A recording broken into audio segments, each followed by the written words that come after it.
Hello, good evening. Welcome back to Easy 8's Online Painting Club. My name's Danny, says it right down there at the bottom of the screen. I hope you guys have all been well. It's been a couple of weeks since I've been last online. Last week it was unavoidable, I'm afraid. I had to go away for work, for training. I had to go away to a little place called the Isle of Wight, which if you're in the UK, you'll know is really not that far away. It's a little island just off the south coast of the mainland of the UK, for those of you that don't know where it is. It's the first ever time that I've ever been there, and I went there for a works training thing. Unfortunately, it was unavoidable. I had to go, and because of the times that I was having to travel to go there and then come back, I tried to make a day earlier or later to do last week's show, but it would have been so close to either this week or the last show that I just thought it's probably best just to leave it. So my apologies. I actually got quite a few messages from various viewers from all over saying like, "Are you on tonight?" or whatever.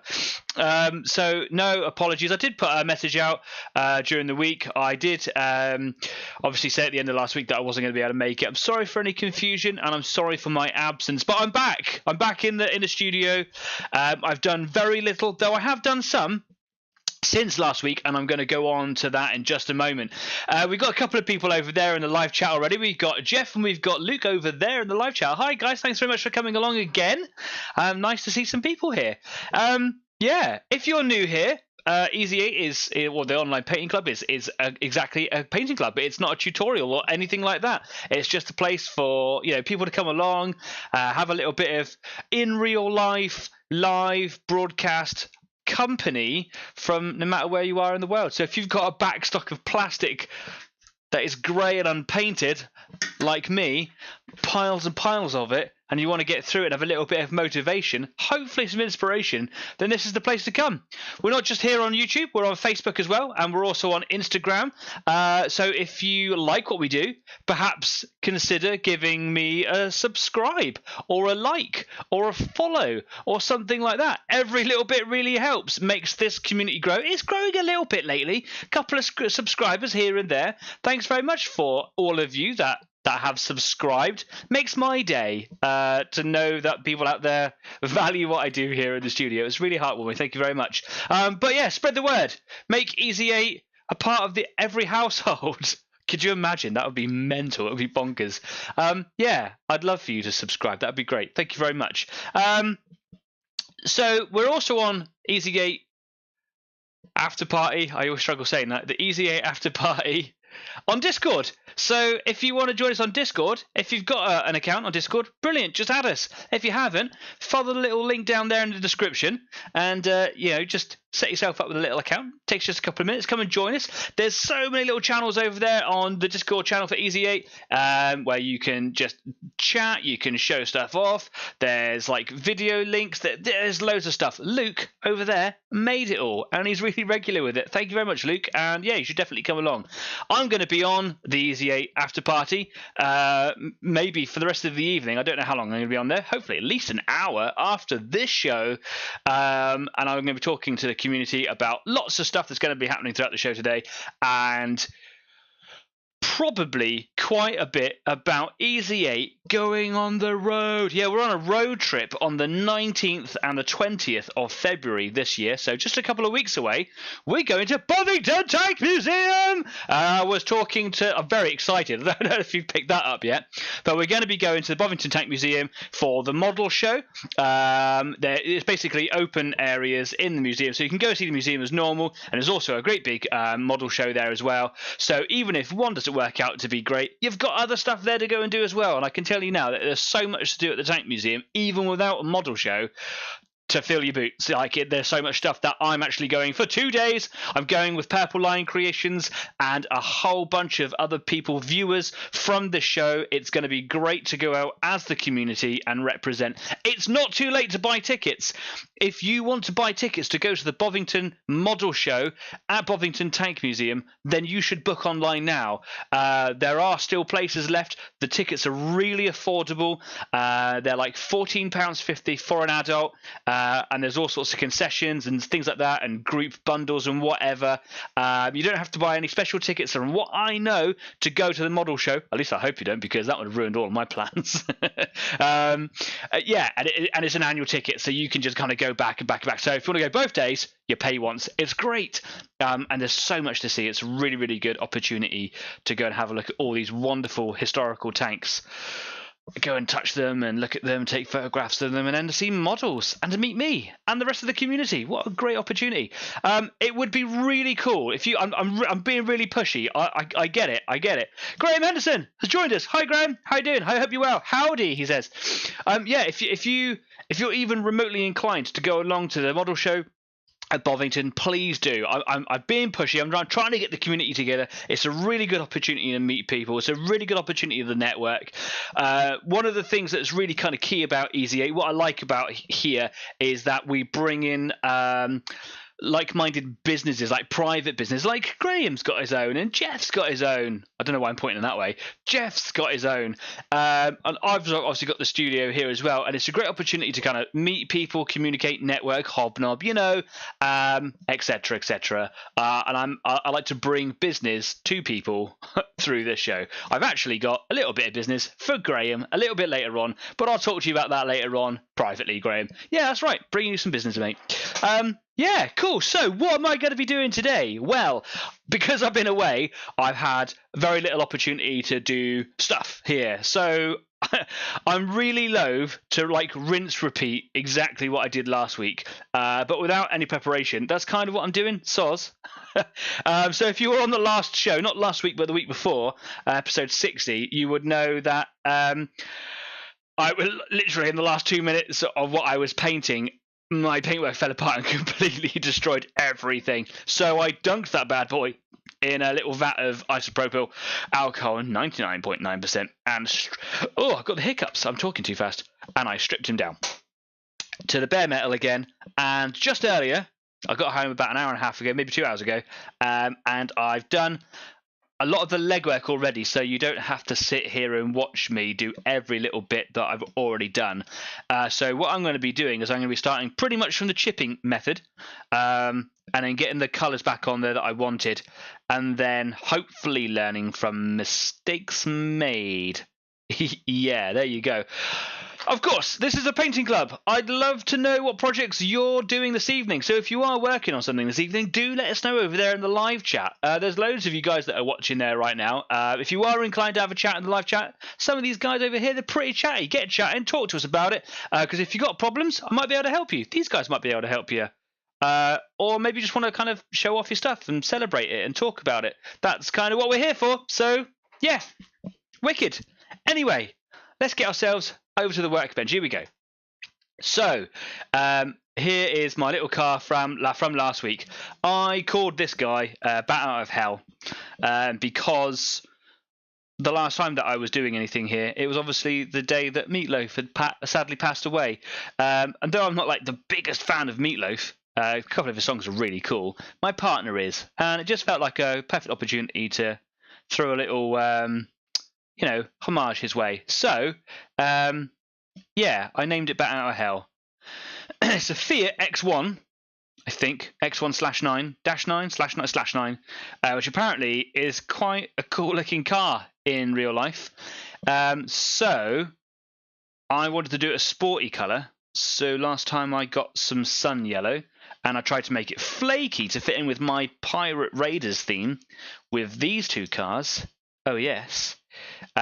This one's got like a high contrast, got lots of like creamy white colours that have all flaked right down to the bare rusty bits. This one here is quite muted colours. So yeah, I'll give a little bit of variety in my colours. I wasn't really going with any rhyme or reason with colours. I just went with what I thought was good at the time because I'm not really putting much thought into it. It's just a fun project. We've got some comments going in. Jeff says, mistake 1, painting it yellow. Yeah, should I paint it a different colour? Should I? I don't know. Should I paint it red? I mean, red's a good sporty colour. Luke says, back on my Sisters of Battle. Fantastic. You've been putting up loads of photos on the Discord channel, Luke. You've had some really good progress lately. If you were interested in seeing what Luke is painting, head on over to the Discord. Right. So, what have I done? Obviously, it's not bare metal right now. What I have done is I undercoated it, so I primed it with a little bit of grey surface primer. I then hit it with some charred brown, one of my favourite colours for working with, funnily enough. And then I hit it with some hot orange, which is quite a dark orange, in some places to represent some like rust and corrosion effects. Not like the best weathering effects because they're small scales. It doesn't really matter. Who cares? And then a little tiny little bit of fire orange, which is really quite bright. In fact, actually ran out of it pretty quickly before. I only put one drop in the airbrush and it ran out before it really had any chance to show up. But that's fine. Then you'll notice it's really quite shiny because I glossed it. Jeff says I should do it blue. Oh, interesting. I'll have a look through my blues in a second. Dave says, evening. Hi, Dave. How you doing, mate? I don't know if you caught at the beginning, Dave, but we were just talking about going to Bovington at the beginning of the show. Dave is one of the people that is going. Obviously, we've been in communication about it. But if you do want to know what we were talking about, you could just go back, or I'll talk to you later on. Let Graham's talking to the community already. I love it. How do? So yeah, I've glossed him because I want to protect the undercoats, the paint that I've already done so far. The problem that I did last week is that I used a little bit of chipping medium, and that would then rub away the sun yellow, which was the colour that I chose at the time. And because I was being quite heavy with it, it peeled away the bottom colours. And then, yeah, much regret and deep sympathies for myself.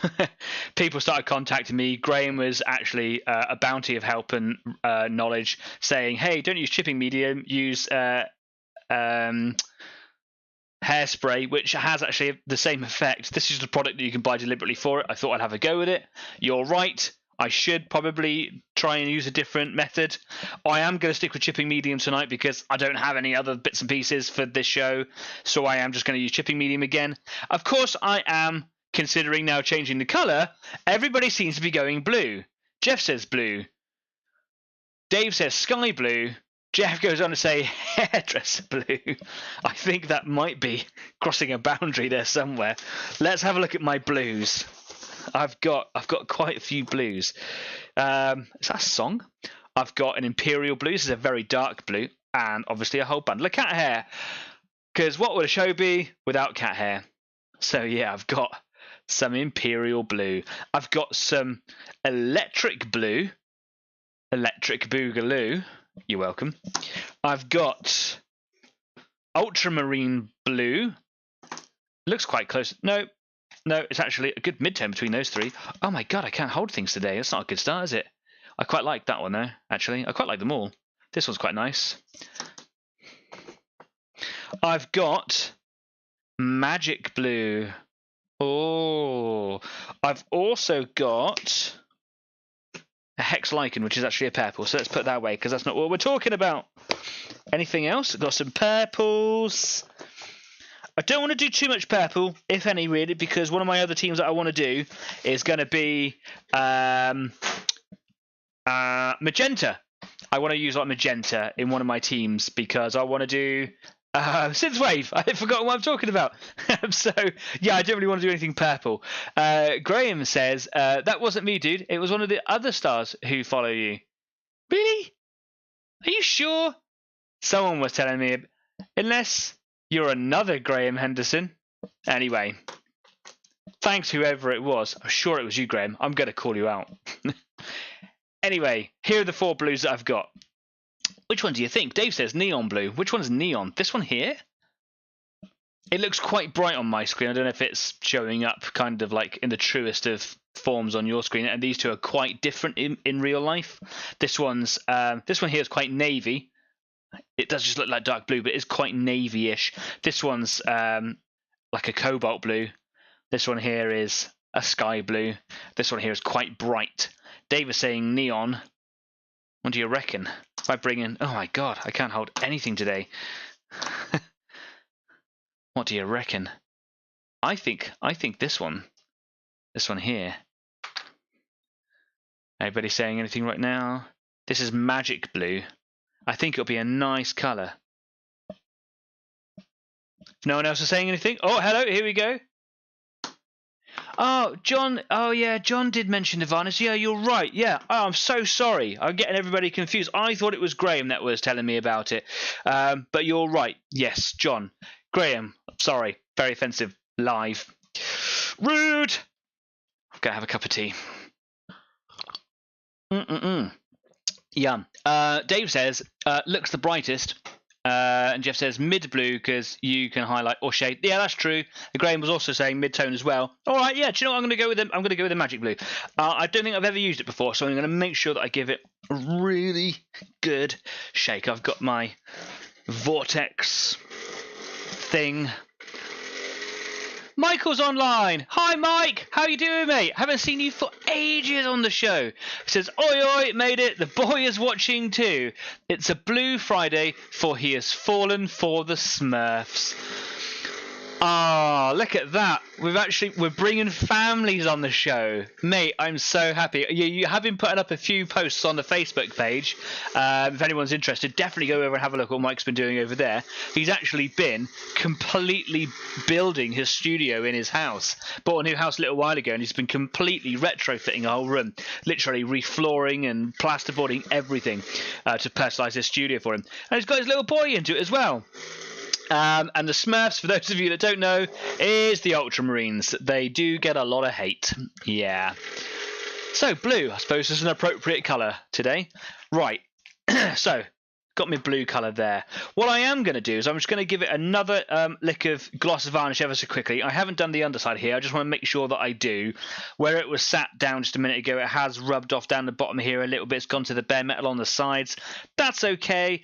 It's obviously just a weak point where if I start agitating paint quite harsh, it's going to, possibly be an area where it might start peeling from. So I just want to make sure that I give all of this a big glossing over underneath. Over underneath, yeah.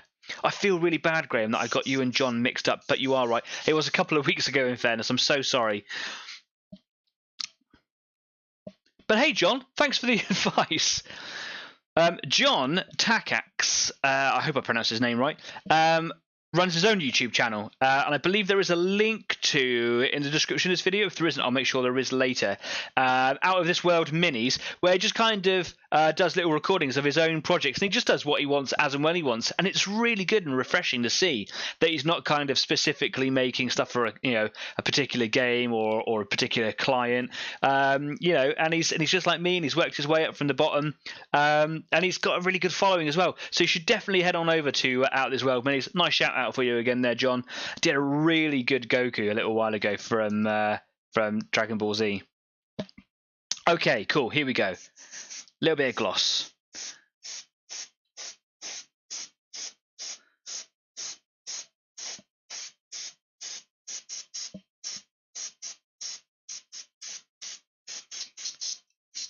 I've gone through that pretty quickly. I always go through varnish really quick. It's it's got a different consistency than paint. I will go through it quite quick. Obviously I've got to allow it to dry because otherwise I'll just be putting fingerprints in it, pulling everything off, and I don't want that. So what I'm going to do is I'm just going to make sure it's got a good coating here, just to protect it. I'm going to sneeze. That's going to be fun. Graham says, "No worries, dude." Yeah, I really am sorry. I don't like it when people get my name wrong, and I don't like it when people confuse me with others, and I expect the same from myself. So yeah, my sincerest apologies. Thank you for being so cool about it. I've shouted out for John at Out of This World Minis. You should head on over to see Graham Henderson's stuff over at Wet Palette Miniatures. There is a link to that down there. Head on over because he's a private painter. So yeah, fantastic paintwork. And I'm not just saying that to make up for what I've just done to you. You are absolutely astonishing. And a little while ago, you actually finished that little dreadnought, and it looks epic. And you've got a couple of projects on the go at the moment, haven't you? Yeah, I was wondering if someone was going to say, "Have you got the hairdryer?" Just as I pushed go live, I was like, I forgot the hairdryer. Yeah. There's a lot of this show which is watching Danny dry stuff, right? I thought I was being all cool and everything because I'd like got everything. You know, I had quite a bit of time and I was sorting everything out. And I'm still running off the laptop at the moment. Of all the hardware is set up to run the big rig in the background, like I've been saying I wanted to do for a while. You know, all the cabling's all run around. I've got a monitor and everything here. I've got like USB 3 hub to kind of put all the cameras and stuff in, and it's going to be really cool. But there's a software conflict at the moment. I say conflict. The software on that computer isn't the same as what it is on the laptop, so it's doing weird things to the show. So, yeah. There was a little bit of running around and setting up the laptop last minute because I knew I couldn't get the PC to do its thing properly. So, yeah, no hairdryer today. Right, okay. Do you know what? I'm happy with that. I've also done a little bit of gloss on the engine here because this is like a little engine block that sits in the back over here. It goes obviously underneath. And it's really, really cheap chromed plastic. It's really nasty stuff, and paint really doesn't want to hold to it. Just by picking it up, it just kind of rubs off. So I sprayed it black the last time. I didn't strip it down. There was no need. And yeah, I just glossed it to kind of protect it. So now I can handle it. This is the Undercarriage, which is a better quality plastic. Oh man, I've got the hiccups. And this one was sprayed black, but I just hit it with a little bit of orange, and you can see that it's just a little bit, not brighter, it's just, yeah, do you know what I mean? It's a little bit lighter, and that's because I hit it with a little bit of orange, just so that it doesn't have a stark contrast. I might even give it another go over later on. I don't want it to be like all cool colours on this bit, and a matte black line, which is what it will show up as, although that could look quite cool. Anyway, a bit of water through the airbrush just to clear out that gloss varnish in there.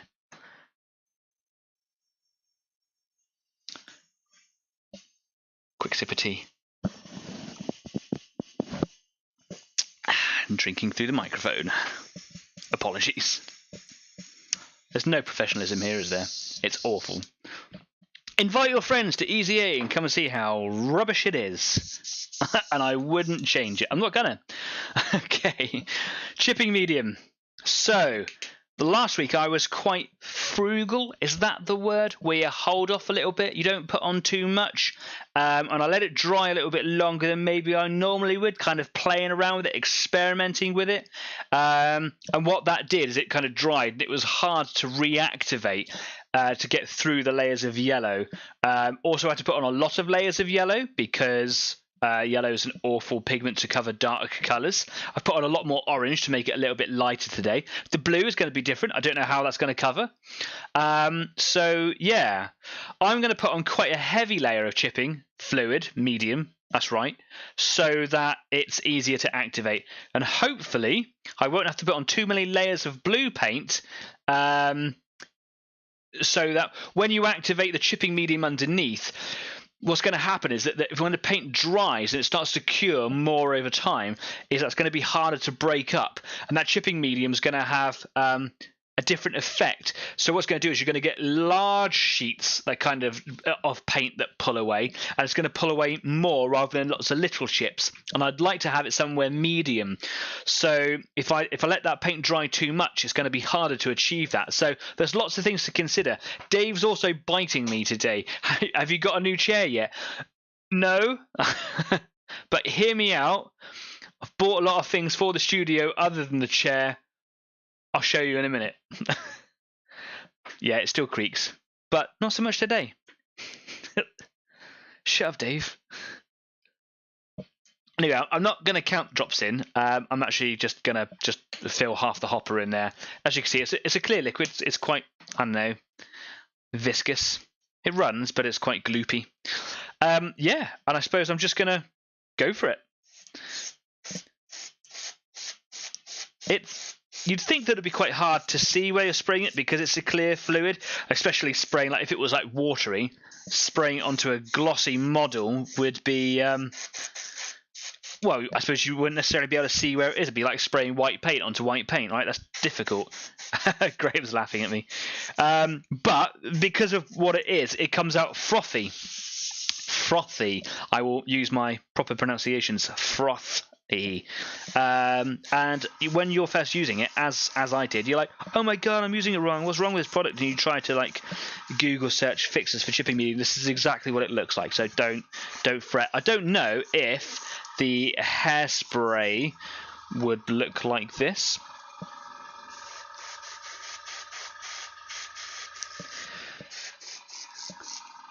I don't know how heavy I should go. I'm just going to kind of... Oh, it's quite a bit in the hopper there, actually. Maybe that was too much. I'm going to push my air pressure up a little bit. Because I'm working on about 20 psi, but if I push it up to 30, that might give me a bit more power. There we go. Maybe I'm going overkill. Who cares?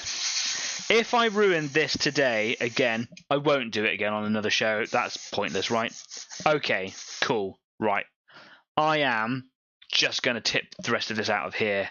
I could tip it right back into the medium, but I don't know if I've done a good enough job cleaning this out, so I don't want to contaminate the chipping medium.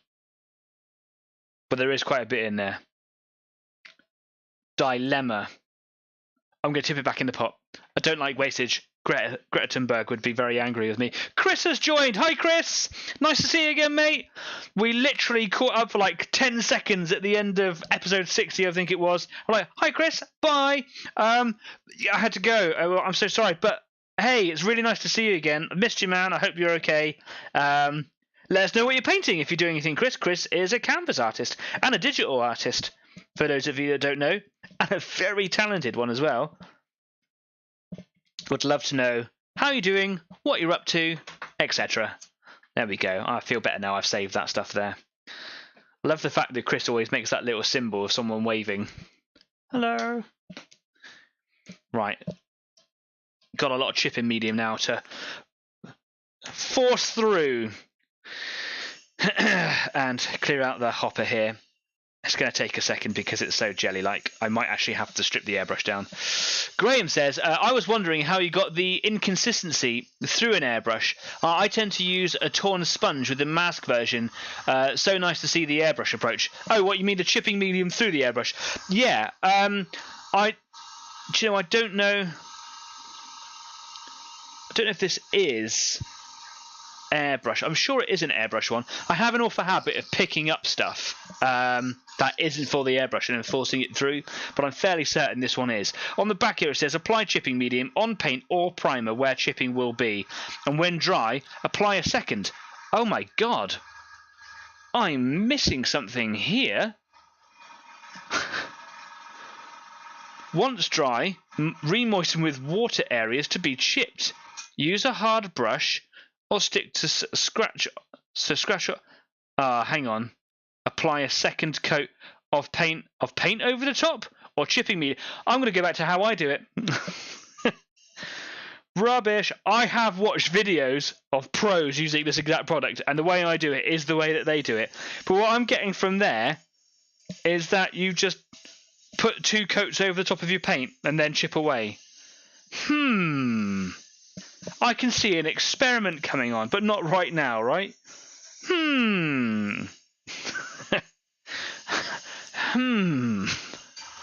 I've ruined everything. My world has changed. Yes, this stuff going through the airbrush is frothy. As you can see now, though, it is drying, and it's bubbly and lumpy and stuff, and it's kind of pooling. I'm going to hit it with some air. And I'm hoping that actually in the areas where it's quite deep, quite pooled, that it's going to have a bigger effect. May have ruined everything before I started. Jeff says, I've got a Hot Wheels Porsche 935 here. You want it? Yes, thank you very much. Graham says, lol. Love lol. Chris says, please don't tell me you just read the back of the product. Okay.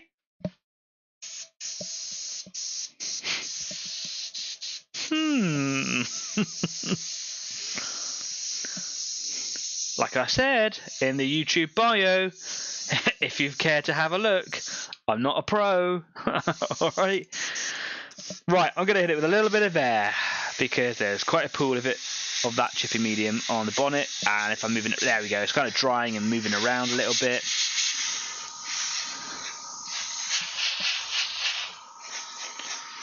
Right, a bit more shaken up with the magic blue there. It's a nice colour. I think blue is underrated, you know. When I was a kid, it used to be my favourite colour because I didn't really know about personal opinion. And ever since then, I've kind of overlooked blue, really. I think it looks smart. My uniform is blue where I work. And when you can see the whole team there all in their nice, neat uniform, it looks cool, right? It looks smart and colourful. It's not an intimidating colour like black. Black can be quite an intimidating colour. I don't like navy blue. Navy blue is a good contrast colour for blue, like for trim and things like that. But yeah, I've not really done much with blue. I like using blue for lights and things like that, like plasma, obviously, is the big one in 40k. Okay, cool. Why not? A bit more air just over here. Now, I don't know if you can see very well here. Obviously, you can see a shiny effect because that's a lot of gloss, right? But actually, what's happening all over it is it looks a little bit like a blister, like lots of little blisters or hives on your skin, I suppose, like a bad sunburn. And I'm hoping what's gonna happen is that those blistered areas, those kind of pockets of gathering liquid, is going to be where the effect is going to be concentrated. And I'm just going to put in like a dozen drops of this blue. It's a really nice creamy blue. I hope you can get that kind of full of effect out on there. That's nice. Is it like a baby blue? Is that right? Nah, sky blue. That's lovely. Okay, cool. Jeff says, love working with blues and greys and greens. Grey is a beautiful colour to work with. You're absolutely right. And grey works really well with some accent colours like orange and grey. If you do something, if you do like a grey suit of armour, or like a I don't know, like a robot, something kind of mechanical, and then do like orange detailing on it, it looks really good.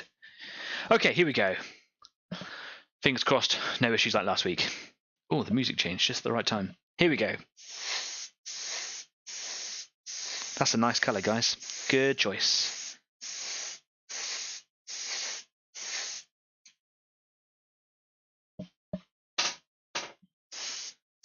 You can see like patches where the chipping medium is. It's kind of having a different effect on the blue colour. I wonder if you guys can see that as well as I can. And you can see, hopefully, that's where the paint might peel. The blue is covering beautifully. Beautifully. You're welcome. You can have that one. I'm so sorry.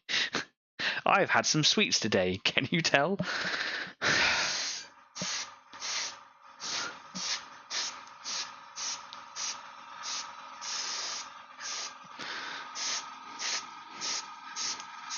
Today has been a day of meetings and sat caged up in it. To be fair, in a very comfy lounge where I've been doing some more training, but it's all been like listening to discussions and presentations and PowerPoints and things. And there was like 10 kilos of sweets.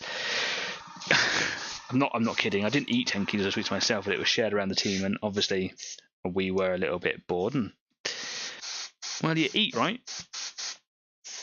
That's a beautiful colour, and I'm probably only going to have to do one decent coat. I'm going to keep it to 2 coats because that's what I'm getting from the directions on the back here. Not what Chris might be laughing that I've done, which is put 2 coats of this over top of your paint job. I'm hoping that it's put a coat of chipping medium between the 2 colours. I'm going to do 2 lightish coats.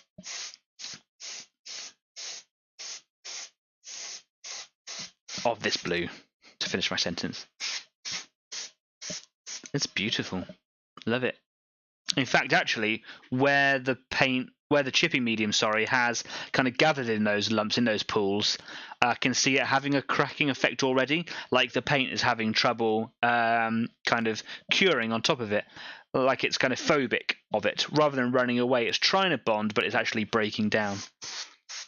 I've never really used it in that concentration before. Close to, but not that heavy.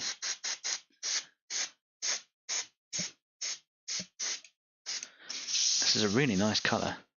I know I've said that already, but whatever. Right, okay. Hit it with some air, dry it down.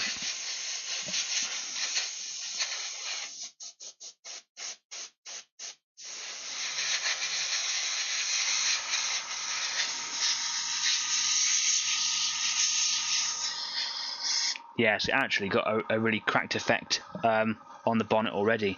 It's almost like that cracked earth effect. Graham says, blue's always nice as you can shade with purples or highlight with reds. Highlighting with reds on blue, interesting. And then fingers crossed, cheers man. Highlighting blue with red. Cool. I suppose it is part of that whole blue, red, purple triad, isn't it, on the colour wheel. That's actually just a really nice effect in and of its own. Some future potentials for different effects and things. I like things that have these kind of cracked spiderweb or lightning kind of cracks. You guys probably, I don't know if you can see so well if I move my lights away. Is that going to help? I'll bring it up closer in a second. Yeah, because I like experimenting with like cracks and splits and things because I want to be able to try and do like bullet holes on glass windshields and things like that. So anything that has this sort of effect, I'm interested in. I don't really know how to apply that yet. That's something worth bearing in mind. I use the Vallejo cracked earth medium or cracking medium, which is a clear fluid that has the cracked earth effect. So you would paint, you'd put that on your base or whatever it is that you're wanting cracked earth to do, and then you would paint your colour over the top of it. As where a lot of the Games Workshop stuff and the Green Stuff World cracked earths are already coloured, they're set colours. And I was playing around a little while ago, just kind of experimenting with it, and I left a bubble. Like it formed a bubble, and I just left it to see what it did. When it was drying, the bubble popped, but it left a perfect circular crater, and it had lots of sort of cracks running away from it. It looked like a bullet hole with kind of the spider web, you know, sort of the spider legs or the lightning kind of going away from it. I was like, oh, if you can control that, and that's the tricky bit, of course, is getting that air bubble or an effect like it. Then it could give you some really cool bullet hole through windscreen simulation. Right, tricky bit now. I'm just going to so gently pick him up. Stuck slightly, that's fine, because there's a lot of undercrofting on here that I want to just get.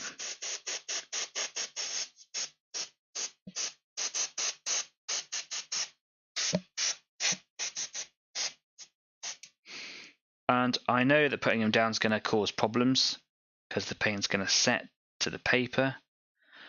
I'm going to leave him just there for a second. I want it to sort of dry a little bit more naturally. And while I'm doing that, of course, I can just talk to you about some of the other stuff that I wanted to talk about tonight because I've got some new stuff and I want to show you guys. It has been one of my dreams ever since I was a kid and I got into making airfix models and things like that. When I kind of really got into it, I thought, when I grow up, I'm going to have my own place and I'm going to have my own, like, you know, studio or workshop or whatever. And as you kind of get older and the reality of moving out and having your own place comes true, the reality of actually having a space dedicated and all of the equipment that you want in there is a far-fetched dream.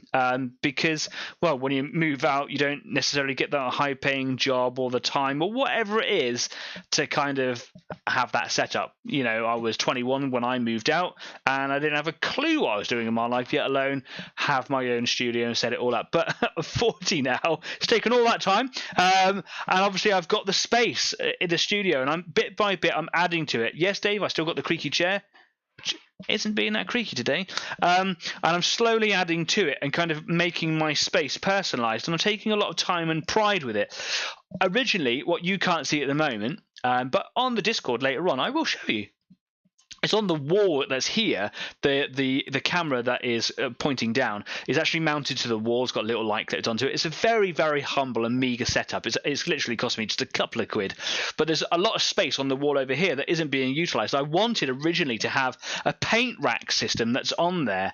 A couple of problems with that. The paint rack systems that I wanted to get don't necessarily have an awful lot of options for wall mounting. And if I did wall mount, it's actually quite a distance away. I'd have to stand up every single time, and I know that's a little thing to do, but in the simple world of kind of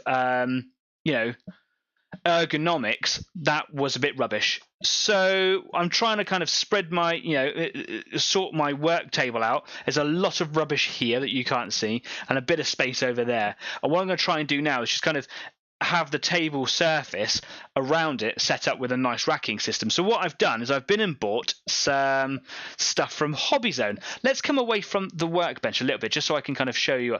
There's another one of those funny comments from someone who has a name that I can't pronounce or whatever. Ignore it. It's rude. I don't like it. Go away. Let's come away. Luke's actually got on and say, with the cracked earth bubbles, have you thought about trying adding it with small amounts with a pipette or similar? No, I haven't, and that's a really good idea. Actually, it does come in a dropper bottle, like the standard Vallejo bottles, so it might be worth giving that a go. I've got loads of pipettes, or a couple, but yeah, it might be worth giving it a go. I might even be able to, like, I don't know, blow into a straw. I don't know why I'm doing this. Lots of things that I could try and do. Maybe through an airbrush, it kind of froths up and makes bubbles. Who knows? Anyway, yeah, I went and bought some racks. This is one of 4 that I've bought, and this is from Hobbyzone.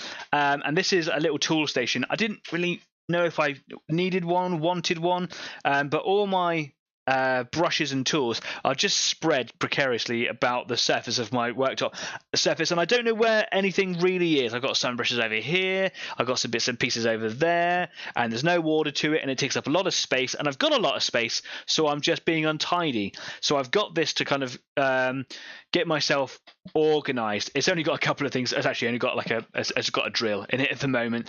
But basically, it's just lots and lots of holes where you can just kind of put all your brushes in, and that should hopefully kind of be nice and tidy. It's made out of a really decent quality MDF, and it's not laser cut. It's actually milled with a router or a miller. Yeah, it's got a good cutting thing, and it's really, really good quality. And this literally cost me £9.99. It was absolutely fantastic. This is Hobbyzone. This is the manufacturer, and I got it through hobbies.co.uk.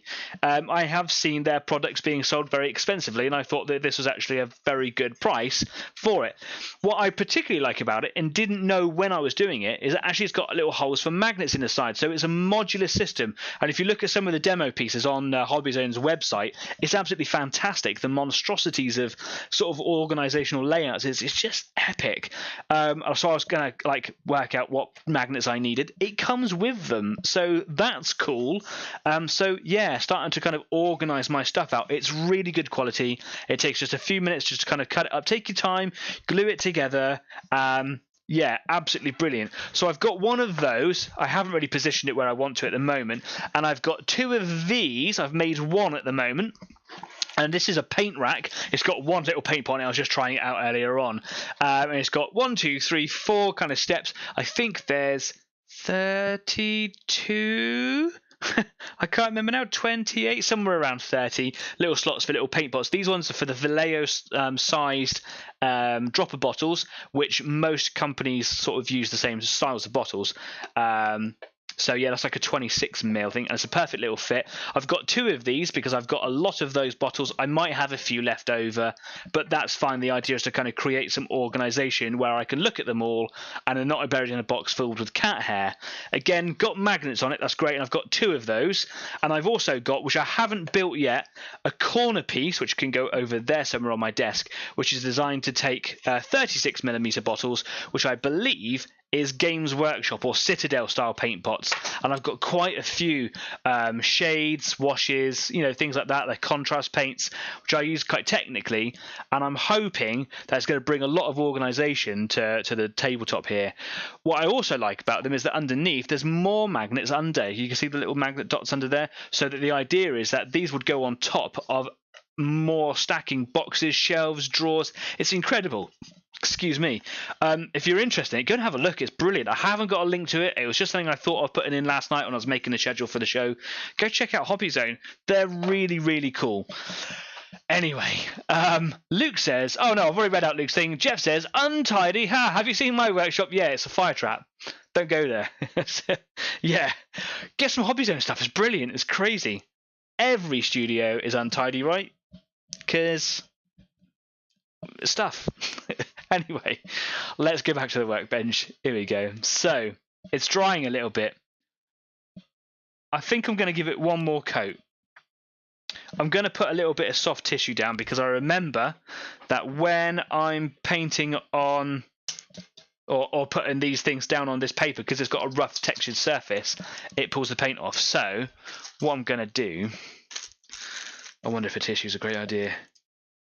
Tissue is not a great idea, is it, Danny? What shall I use?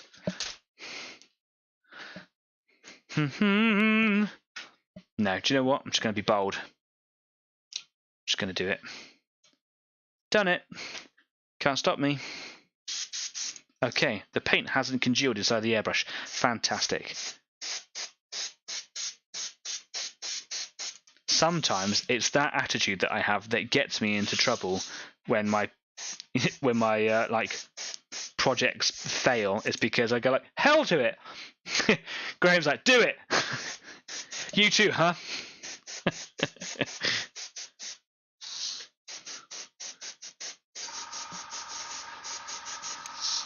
This is a really nice colour. You might say it's magic. No, I can't take the points for that pun. It's not even a pun, it was just ridiculous. And I'm out of blue. That's a good place to leave it, right? Okay, cool. Put a bit of water in there. Let's flush that through. Purge the airbrush. I think with the engine block, what I might do is I might make it like a really dark grey, matte, so it's almost black. Maybe I'll use the not about Basilicanum grey. What was the black that I bought a little while ago that I was using for tyres? I can't even remember. I've chucked it in a box. Corvus black. Yeah, that's the one. I might do it that colour. Maybe a little bit greyer. Who knows? And then I can maybe do like a couple of like neat lines on it to make things look like it's a souped up engine or something, and I can play with fuel stains and all sorts in there, just make it look a little bit grubby.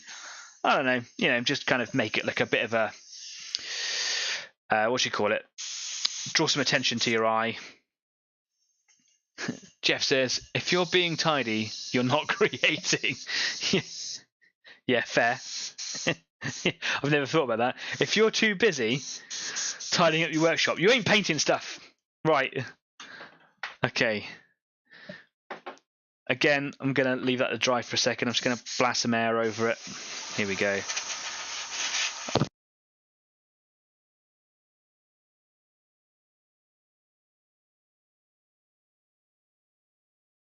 Yeah, that was right. I moved the microphone out of the way of the tea this time.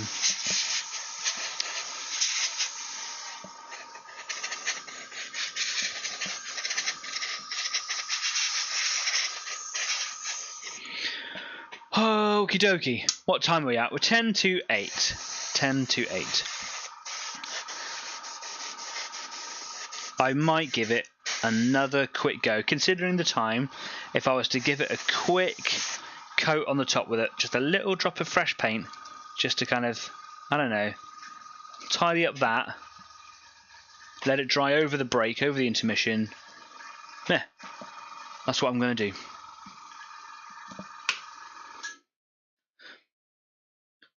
Oh, 3 drops. I feel like I missed one. I did! I missed. It's going down the side of my hopper. Oh man, I should not have had those sweets.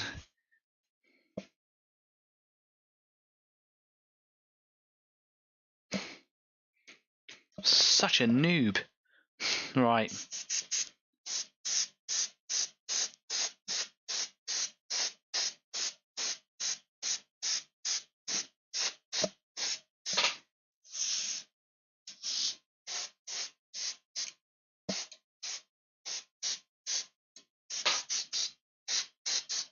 There we go. Okay, that's neatly covered over those little cracks and splits. Let's see what that does. I'm just going to put another bit of water through the airbrush.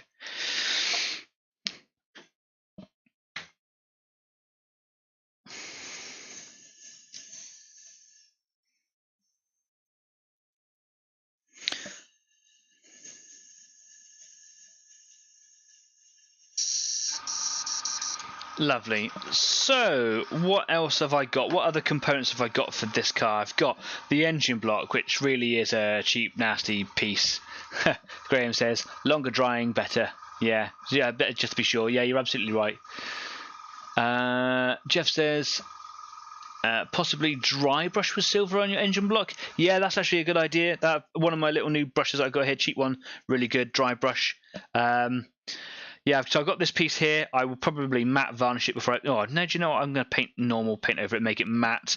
I've got the interior of the furniture in here. I don't want to really do anything with it. It's such a small thing. You're only going to see this little piece, and it's going to be so shaded. What I've done with it is just kind of... I painted a little bit of red, and I put some sort of brown colours in there just to kind of give it some definition. I'm absolutely fine with that. That's okay. Here, I might... just kind of give that a varnish just so it doesn't rub off on me. So what I'll do is I'm going to give it a little bit more the dark orange colour that I've got, just because. Should I? I'll just put it in some water on the floor there. Yeah, I'm going to give it just a gentle bit. So 1 drop of orange. There we go. And I'm not going to give it a proper full coating. It's just going to be sporadic. This is more of a weathering effect again.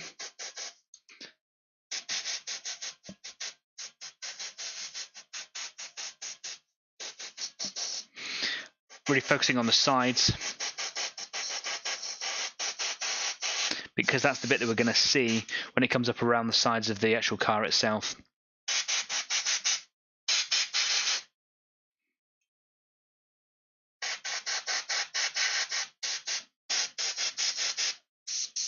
We are out. That is good. Okay, cool.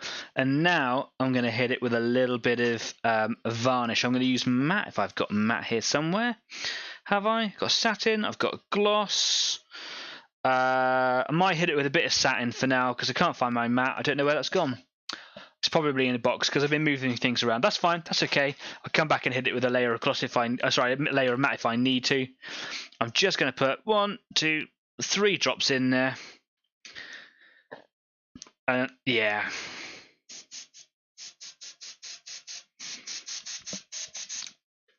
So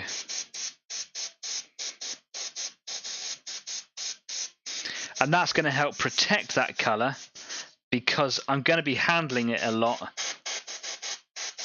I'm going to want it to not come off on my fingers, which is probably my biggest fear doing these little projects with Hot Wheels, is because of the materials that they're made out of. As soon as you touch them, it just comes off. I mean, look at how fearful I was handling the actual chassis there, or the body.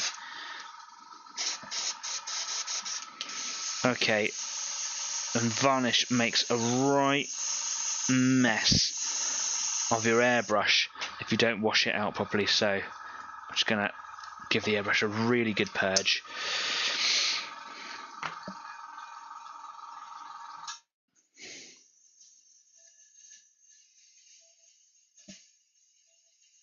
It's going to take forever. Anyway, while we're doing that, let's consider an intermission. If you have been painting something this evening, don't just watch me painting stuff, get chatting. How is your project going? Are you being successful? Have you got any problems? Have you chosen good colours like I have today? Because other people chose them for me and I would have gone yellow again and been painting yellow all evening if that was the case. Good call. Thanks, guys. Yeah, would love to know how it's going. So if you are painting something, maybe load some photos up and stick them over on Facebook. Maybe head on over to Discord early. I'm not there right now because I'm here. Obs. But you can stick them up there as well if you want to. Whatever. If you haven't got a Discord account yet, do it now. Follow the link down there in the description. Consider subscribing, like it says Pointing in the wrong direction, like it says over there. I can never get that right. Okay, I'm just going to put a little bit of cleaner mix. I've got like a 50-50 cleaner water mix, and I'm just going to... I put a couple of drops in, and I don't flush it all the way through. I like it just to sit in there because I want the cleaner to just kind of have like a little bit of a passive effect just while I'm not doing anything for a minute. And hopefully it should help kind of clean it. I'm going to let the body of the car dry.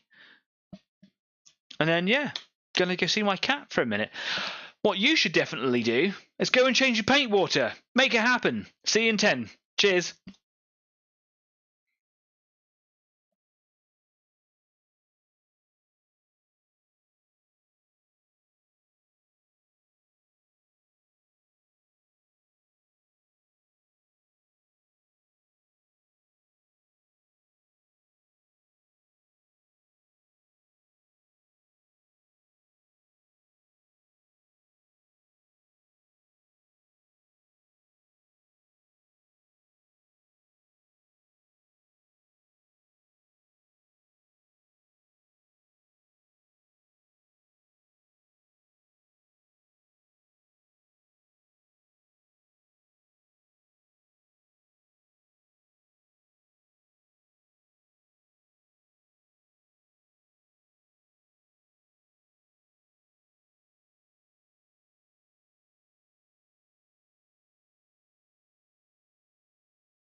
Welcome back.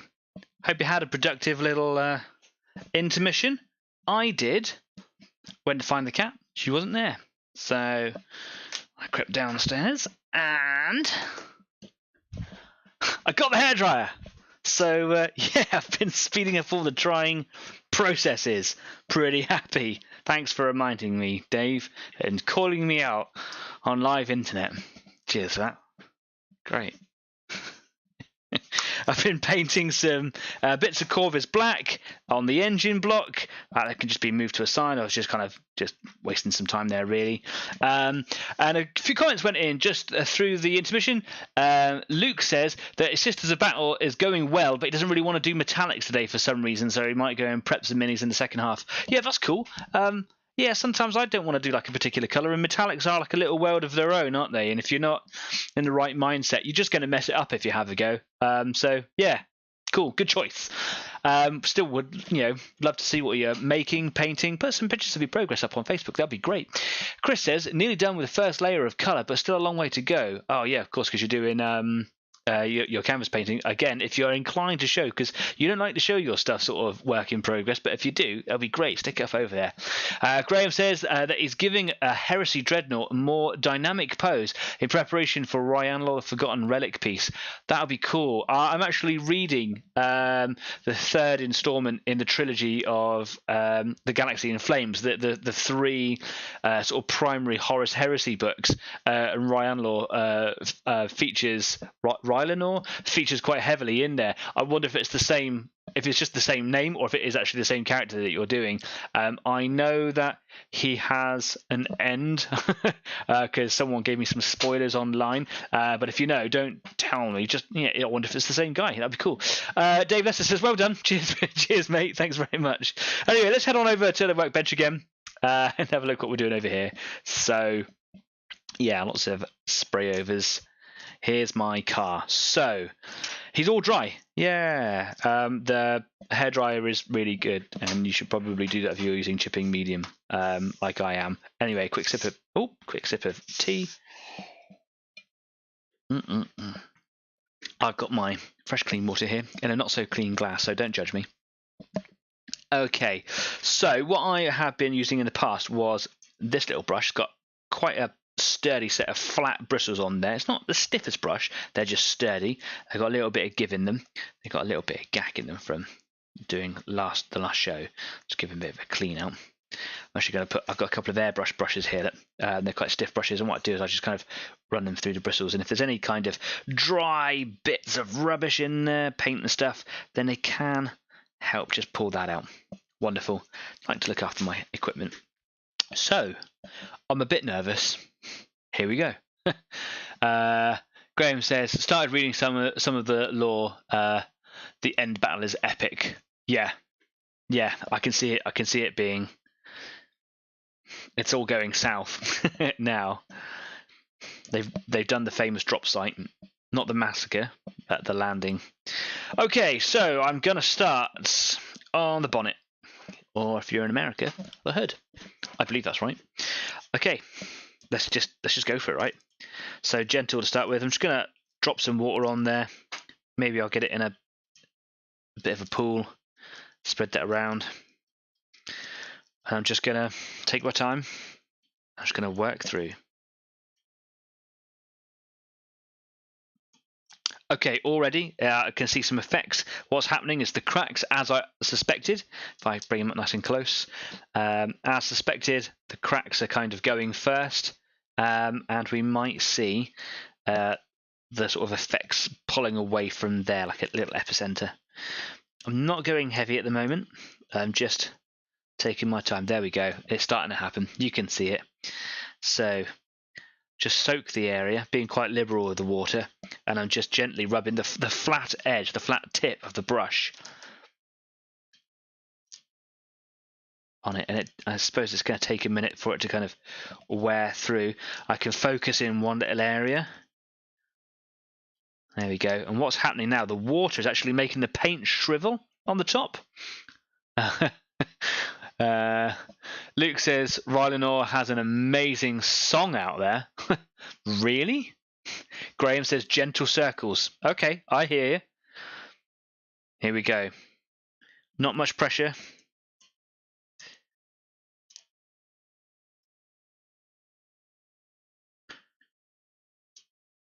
Oh, oh, beautiful. You can't see that effect as well as I can. I'm sure that's the case. But I can see the paint starting to kind of shrivel and crease. And that's, yeah, there we go.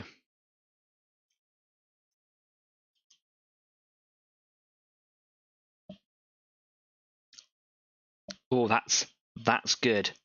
Now, like what I've done with the other cars here, this one here has got quite a bit of paint left over when you compare it to this one here, which has barely got anything. I don't really know what I'm going for. I just know that I want to have a good amount of colour. No, let me word this right. I want to make sure that you can see that it was incidental. Like I want the colour to go like, hey, this car was blue, not there are just some blue bits on it. But I want it mostly to be rusty. I'm finding it very difficult to describe what it is that I want there. I don't just want to have like a blue fleck here, and in here. I want it to be quite worn down, but I want you to be able to see what it was like before it was left to the elements or whatever. Just kind of running backwards and forwards along the bottom of the windscreen area there. Just I like it when it looks like there's a little bit of weathering on like the sort of pillars around the windscreens and things. It's just a good area for some weathering effects.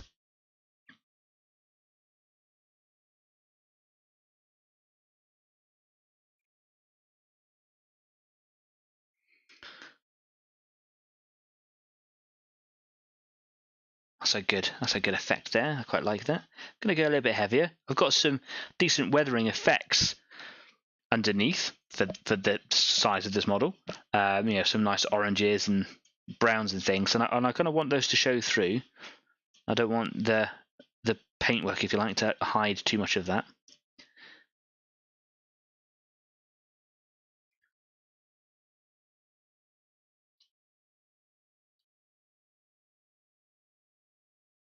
That's kind of cool. What I can do as well is I can kind of jab gently the bristles underneath the sort of the skin layer, and I can kind of peel it back and make it weaker and kind of lend a bit of direction to it. That's kind of cool. But whilst doing that, it would be very easy for me to ruin the whole thing. So I'm going to take it nice and gentle if I start to do that too much.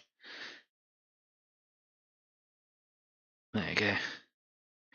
I can kind of peel it back a little bit and then strike down and just kind of chisel away those shriveled bits. There we go, just like that.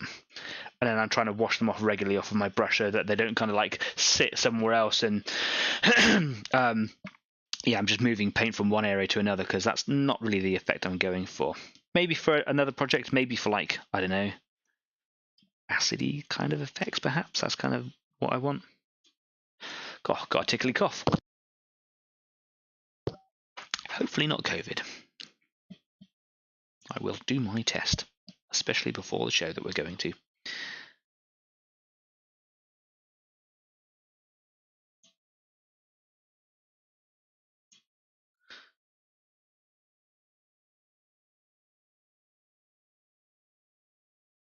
Being a little bit rougher because this little bit here is a little bit more stubborn. And that's okay. I'm going to try and work the effect around that stubborn area. And then kind of, yeah, there we go, kind of come into it. That's cool. I like that.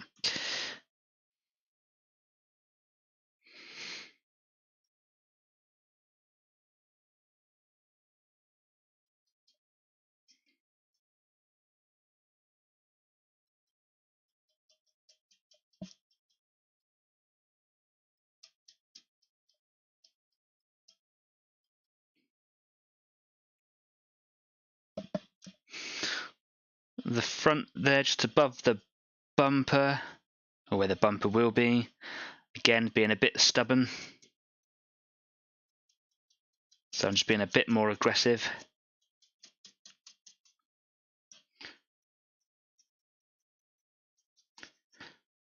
And of course, what I don't want to do is overdo it, so I might come back to that bit in a minute. So I'm going to move on now I'm going to move on to Graham says that cocktail sticks are as useful as well to control how you peel it off. That might be a good way to get those stubborn bits that I was just talking about. Cheers, mate.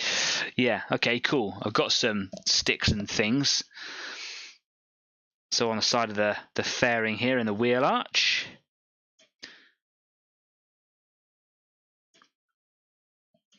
Because the paint has dried over the top quite well, it is quite resistant in some areas. But then all of a sudden you like hit one area like I just have there and it just goes peel. So like if I'm being aggressive, I'm trying to not keep it quite concentrated in the area that I'm working, and I don't want to be like doing this whole wild area. Being aggressive over here might make this bit over here come off and then ruin everything.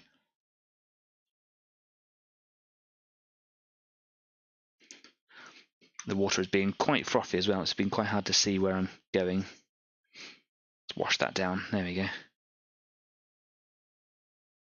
Okay, I have to come back in with some sticks on you. That's going to end up on the Discord. Gotta come back with some sticks on you. Luke records silly or memorable things that I say. There's a whole list. It goes on. There's some good effects right there. That's nice. I like that. That's cool. Good, yeah. 20 past.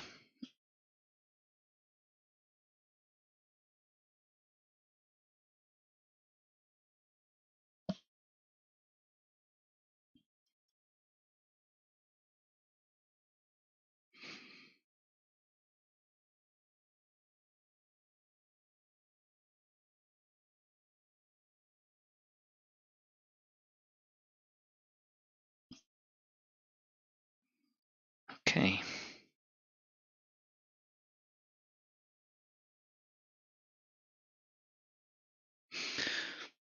Where it's being stubborn, what I could do, I suppose, is just work off as much as I can within reason, and then kind of like step back from it, have a look at it, and work out areas that I want to focus on that were being stubborn, and come back in with Graham's stick method idea. Although at the moment it's looking pretty good, generally. Pretty happy with this.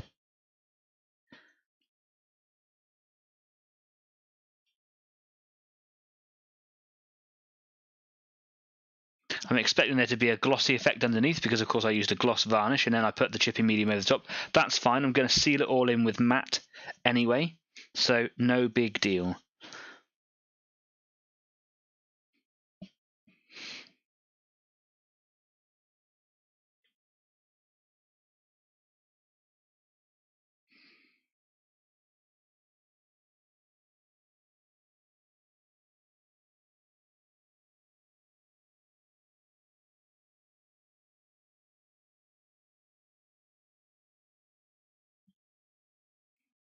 There's some pretty fast effects appearing there. That's good. Just making sure that I get all the skin bits to kind of peel away. It feels a little bit weird, kind of like painting the whole thing only to remove it all, but you know, it's about effects, right? Graham says, already looking awesome. Well done. Thanks very much. That's why I've got the show, is to make me feel good. Cheers. As long as other people think it's going right, that makes me feel happy. It is sat in a pool of its own waste, I suppose, which sounds gross, but is also, I want to make sure that I'm not kind of braiding underneath. Braiding? You know what I mean? Damaging the surface as I'm working. I want to be able to make sure that I control it, give it the attention with the paintbrush. So in a second I might change the paper just so that I'm making sure that my work area is clean.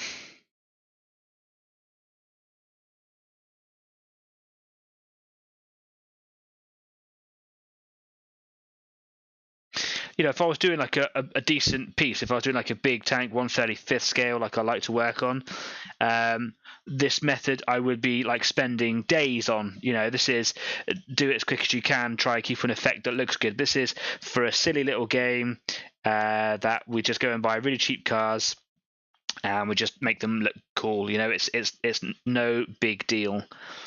that it only takes me 10 minutes or 20 minutes or whatever.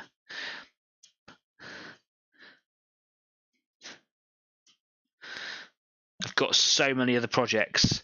I've actually been told today that I'm going to be receiving more models because someone's just moved house and they're going to give me all their Skitarii models, which is lovely, but it is just increasing the size of my mountain. But I'm going to receive them with humility and humble gratefulness because I'd like to have a Skitarii army. The guy is also, I work with him, is refusing to take any money for it, so that's wonderful.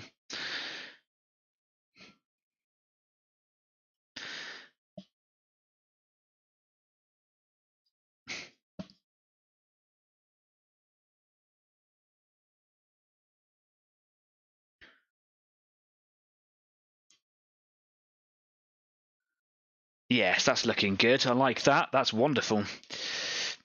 Right, just a couple of floaty skin bits here. Let's just get rid of those. Lovely. And then down the left-hand side of the fairing here,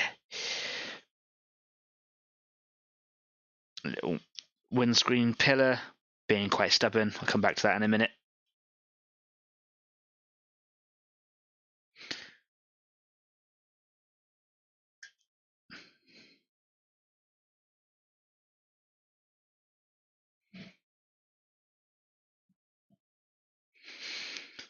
Well, touch wood, this is going better than last week, so yay.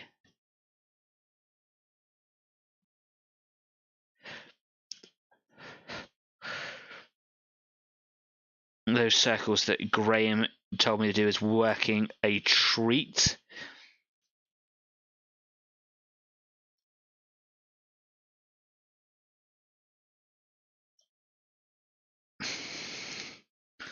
Okay, so I'm actually just going to leave them over there for a second, rinse the old brush out. I'm going to take that paper away because it's quite saturated in water. You can see lots of paint flakes and water running around it. I'm just going to drop them over there. I've got a couple more pieces of paper. I like to keep the ones that have got dark paintwork on them because it stops my lights from flooding out the area. What I'm going to do is I'm just going to hit it with a hairbrush just to kind of dry off the water on there. So bear with me while I just hit my microphone off so I don't kind of burst your eardrums. Bear with me just a second.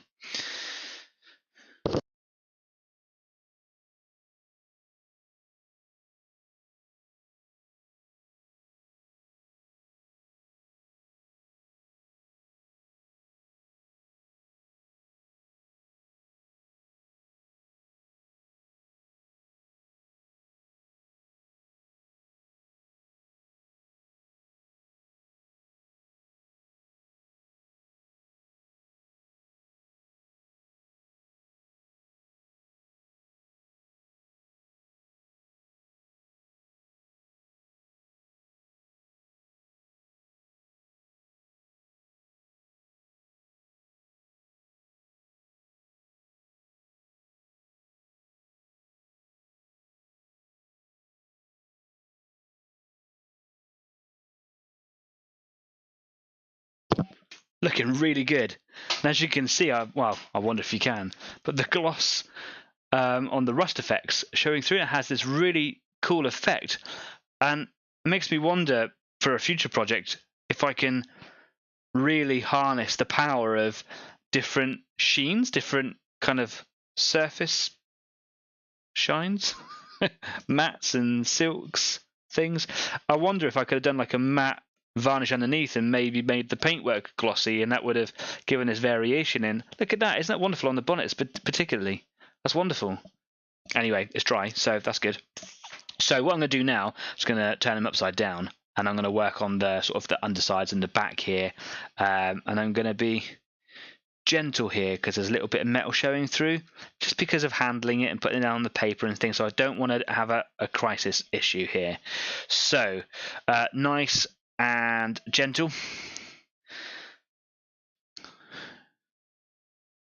Let's do this bit first. Let's get this over and done with. It could be that it was like that before I started. Was it? No. Okay, I'm actually peeling the paint away, so I'm actually going to stay away from that bit, and I'm going to work around it, and then later on I'll come back in with some varnish and just seal it off, paint over it or something.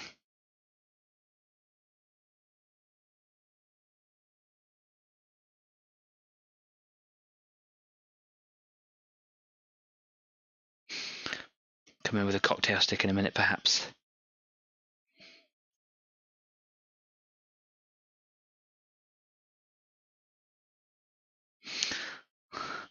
This might just be some areas where I didn't get really good coverage with the chipping medium. So, yeah, I thought I got it all around, but maybe not.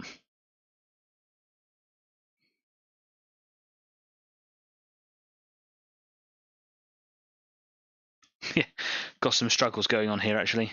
Yeah, this might be... Didn't give a good enough chipping coverage. So I'm going to come in with a cocktail stick, I think, and do what Graham was suggesting.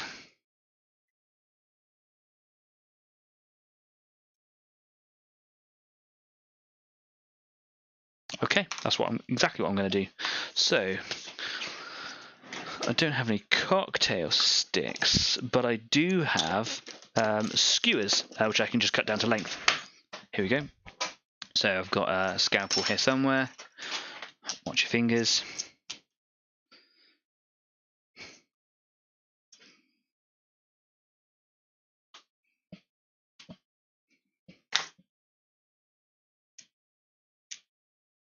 There we go. I'll just create a little point. Find little bits of wood around. Okay. Fun times. Okay, I'm going to saturate the surface in water. And I'm just going to gently work my way in. It's quite a scratchy edge.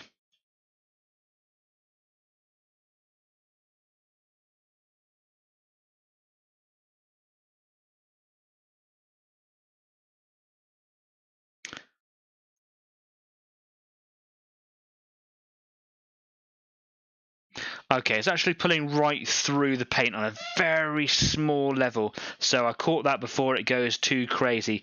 I'm going to leave it alone. It's clearly not had enough chipping medium there. That's fine. I'm okay with that. So I don't want to agitate that anymore. One last little trick up my sleeve. What did I do with it? Where has it gone? I had a little cotton bud here somewhere.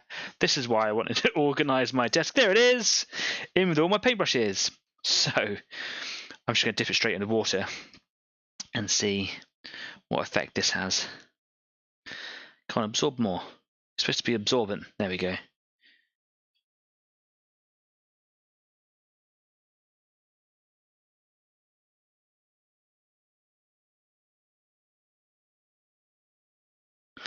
A little bit. A little bit. This is telling me I should have gone heavier with chipping. Meh. Okay. Cool. Can I get any more over here? Let's get back in with the brush.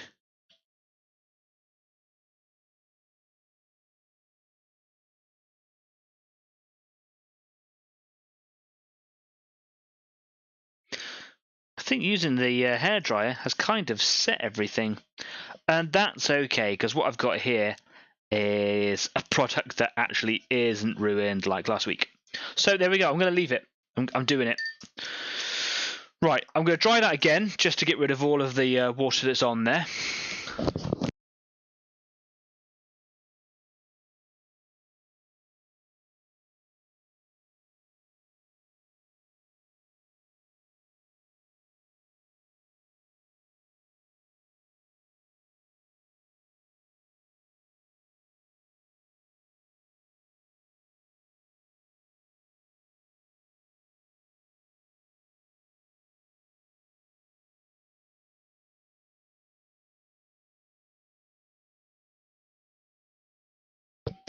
There we go, cool, and now it's dry. So what I'm going to do now is I'm going to hit it with some varnish to seal it all in, make sure that any of those little peely bits aren't going to like suddenly start peeling away, and it'll also blend all the gloss and the matte together. Cool. I honestly don't know what I've done with my matte varnish.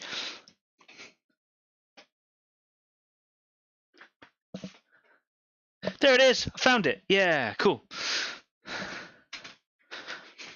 And I'm just going to spray the whole thing, get him coated, and then I'm going to come in with some stains, some washes. That's just cleaner in my airbrush there. Let's just flush that through. And then I can come in with a little bit of varnish. Stained my hand. Clever, smooth.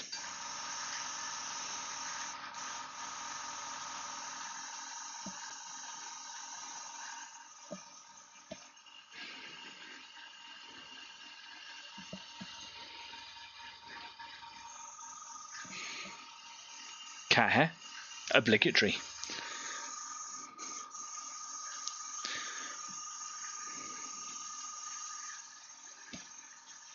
I think there's a slight blockage in my airbrush because it's taking quite a long time to get through that water, but it's almost done.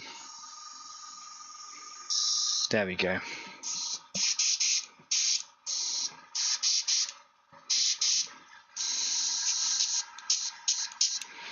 Right, let's move that away.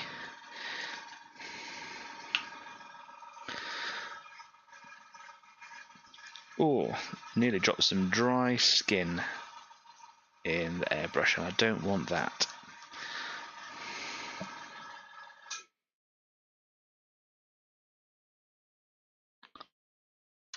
Okay, probably need to clean that dropper bottle off at some point soon.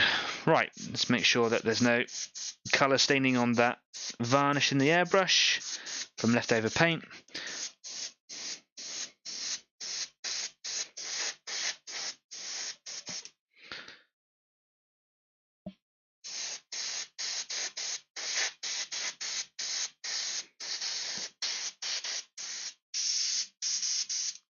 Yeah, got a bit of a blockage now. Okay, let's just try and keep that needle as clean as possible.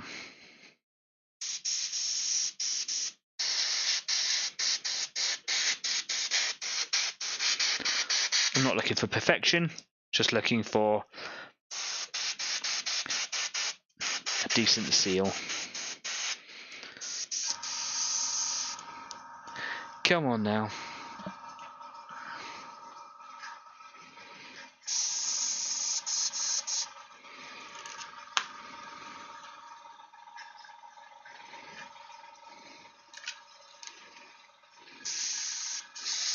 There we go. Some crude quick fixes with airbrush adjustments. I'll give them a good clean down in a bit.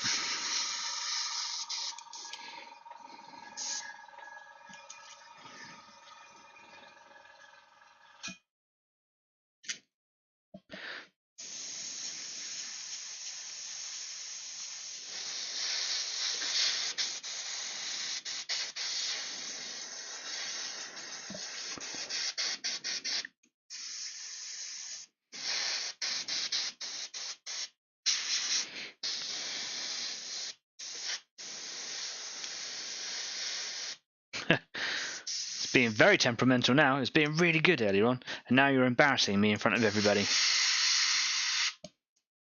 Really does not want to play ball at all.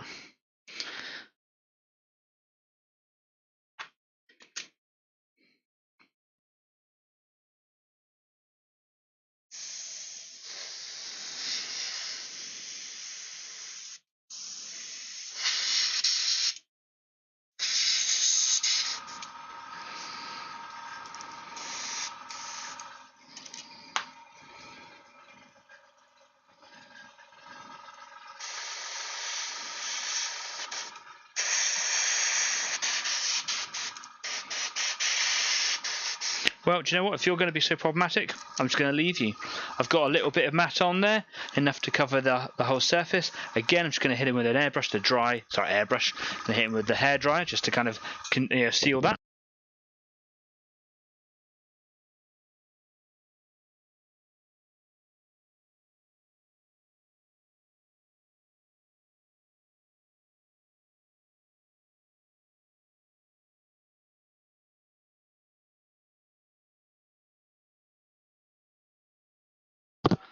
And now we're starting to look really cool. God, that's hot. On my hands. Oh, jeez. And all I'm going to do now is I'm going to hit him with a little bit of a unifying stain. I've used various different colours in the past. On some of the others, on this one here, the bug, I used streaking grime. I thought it was a little too dark, and I think that's why he's ended up with quite muted and toned down sort of contrasts. I think that I should use acrylics. I don't want to mute off the oranges and the browns underneath too much, so I could use Seraphim Sepia there, but I do want to make sure that the blue kind of dulls down a bit, so I'm going to kind of play around with a little bit of Agrax and a little bit of Seraphim, and if I need to, I've also got Gellerman's Flesh Contrast. So yeah, I'm just going to take it easy and just see what works. Going to start with Agrax. It's a really good colour to work with. And yeah, I'm just gonna see where it takes me. So starting at the back, I'm just gonna play around and see if working with filters helps at all. Dull the blue down a little bit. I don't want to go too crazy, so I might just kind of focus on details and kind of get it in and around lines and features and things and see what that does. If I ran a little bit over the back here, that certainly helps tone down the massive colour that's on the back of this bumper here. And then I could use some water and clean up some of the colours so that I don't have too much of a filter going on. That really works, but I've got to be quick. So there's no point in me sludge washing and covering the whole car, so bit by bit. So if I just did this panel here, it's affected the colour that of the blue. So what I'm going to do now, come in with a clean and dry brush, absorb the bits that I don't want. Yeah, like that. Then if I can use a wet brush to clean up some of the colour, get some variation and tonal differences in there. That's quite cool. That's really nice.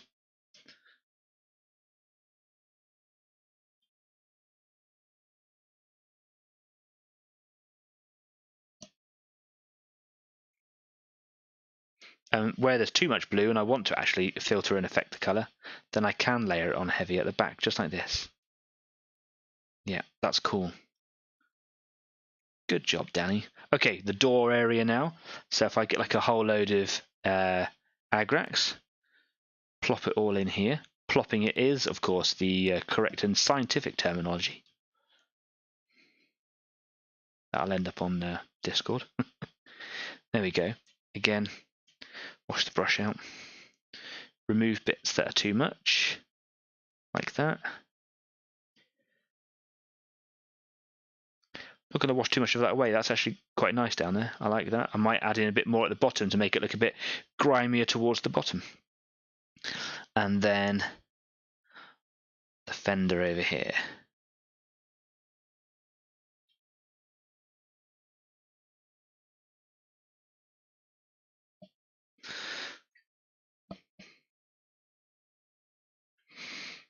Bit too much in that piece there. Let's get rid of that. And this little bit here.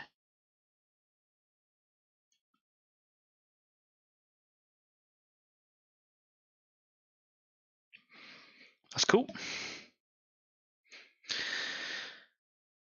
If I do the bonnet,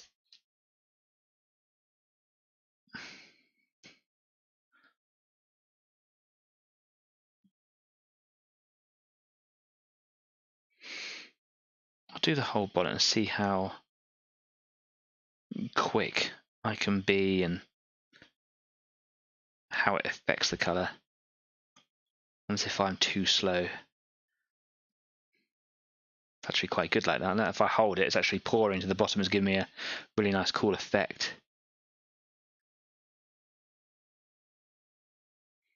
Yeah, I like that. It's a bit too much here, so I'm just going to pick that up with the brush. I can put a bit back in if I want to. Oh, that's lovely.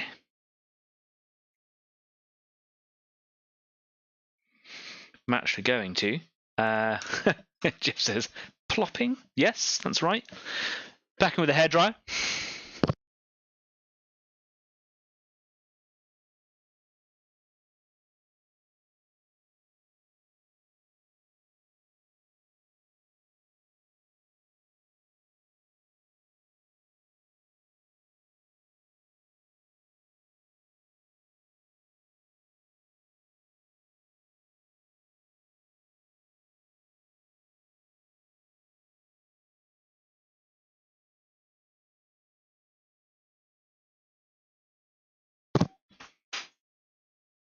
Super effective. Okay. Gonna work my way down the other side now.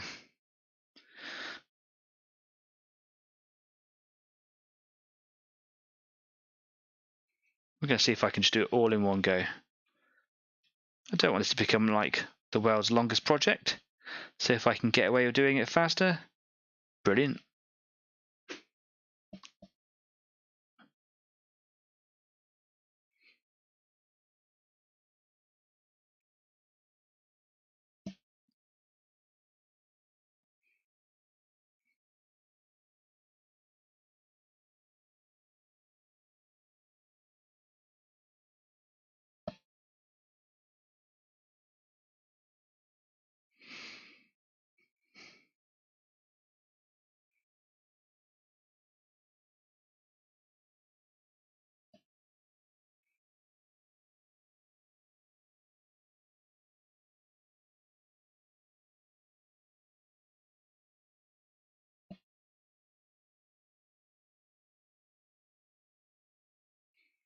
What I'm really trying to do with this Agrax Earthshade is just soften down the stark contrast between the blue and the brown.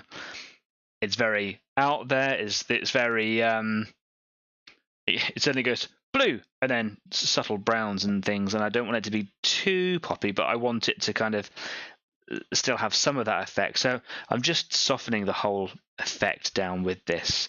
That's really what I'm doing, and then hopefully getting some detail out of it as well. So in a minute I can go back around and hit all these lines here with a little bit of Agrax again.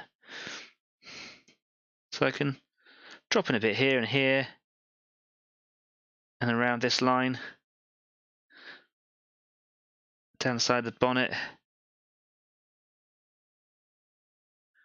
up the middle here, and in a second I'm going to come back in with a wet brush and just clean it up a little. I can see there's some comments going in. Graham says you could use the inks through the airbrush when it's not being a pain. It evens out the colours, and then you can work back to a finish just to give us a little bit more control. Yeah, I have actually used the Citadel shades through the airbrush a little while ago, and I was doing the basis for my Skitari. It was the first time I'd done it. I felt very adventurous, and it was a really good effect. And you're right, you can work backwards with it. It's really good. Yeah, but it's not behaving right now. I have not looked after that airbrush really. Unfortunately, I learned with it. I probably kind of damaged it inside. So it blocks up quite quickly. It's a shame. But also, there's got to be some collateral to learning. There's got to be some sundry, right? You're not going to be able to get away with having scot-free. Learn by your mistakes and stuff, right?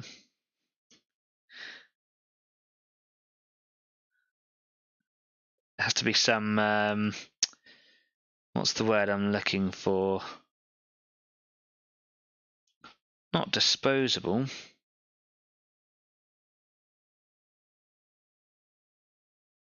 It'll come to me later. I'll stick it on Facebook. Jeff says, yeah, like that. Oil and rust, good.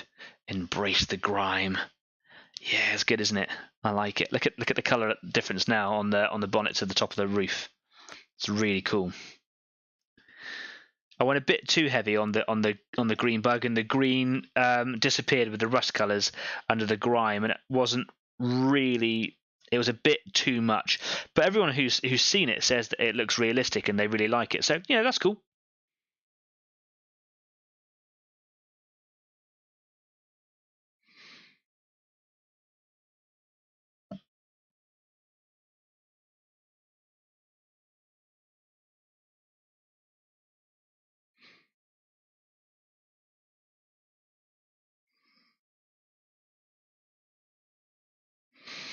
There we go. Now what I'm going to do is I'm going to dry that. Bear with me. And then I'm going to do the inside quickly with quite a sludge wash. I just wanted a contrast. So bear with me again.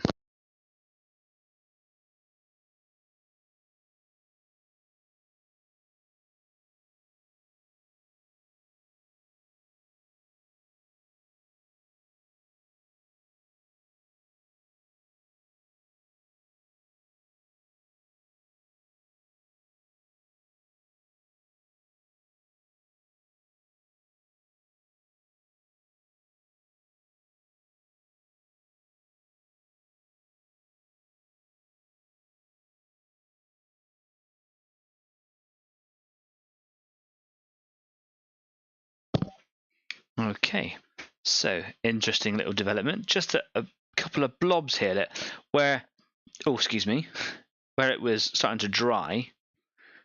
That's sort of the pigment just kind of pooled up. So just with a damp brush, I'm just going to try and soften that out. Obviously, it's going to make a clean area, so I'm going to have to go back in with a bit more. Maybe. Yeah, because it's kind of made quite a bold, clean bit. That's okay. We'll come back to that in a second. So, not going to go crazy with the sludge washing, but I am going to try and filter heavily the underside and the inside. I don't have to go over every little bit because you're not going to see a good portion of it, but on the inside of the windscreen you'll probably be able to see like the inside of the pillars, maybe parts of the roof, depending. Insides of the doors, certainly.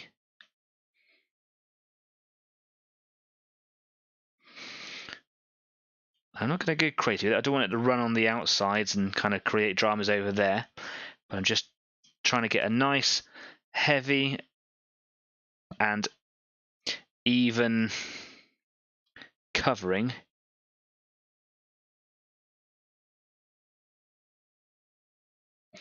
What is quite distressing at the moment is I've got quite a lot of pain running through my left shoulder.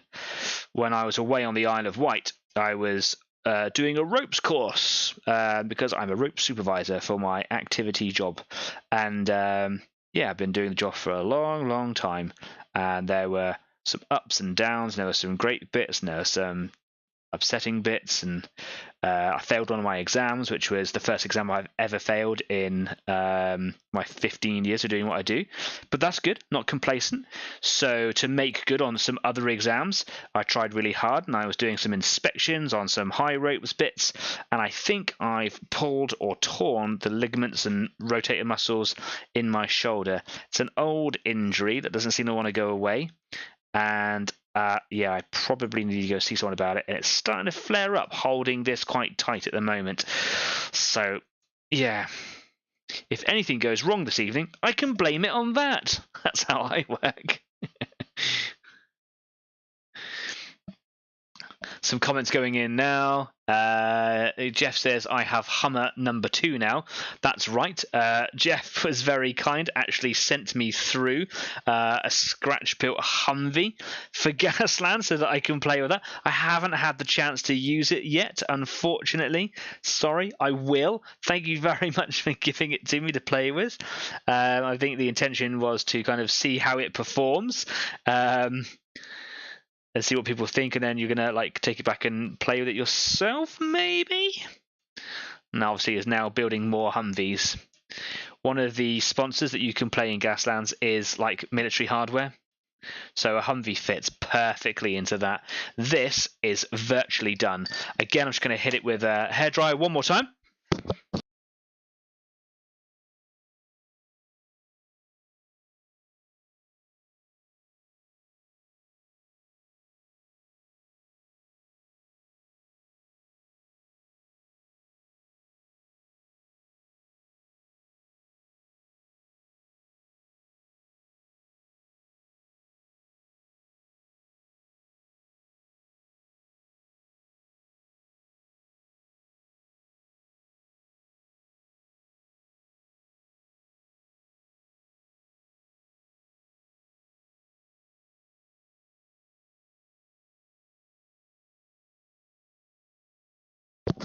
That's looking really good, and it is certainly an improvement from the last one. Let me just clean my brushes out here, and let's put this bad boy together.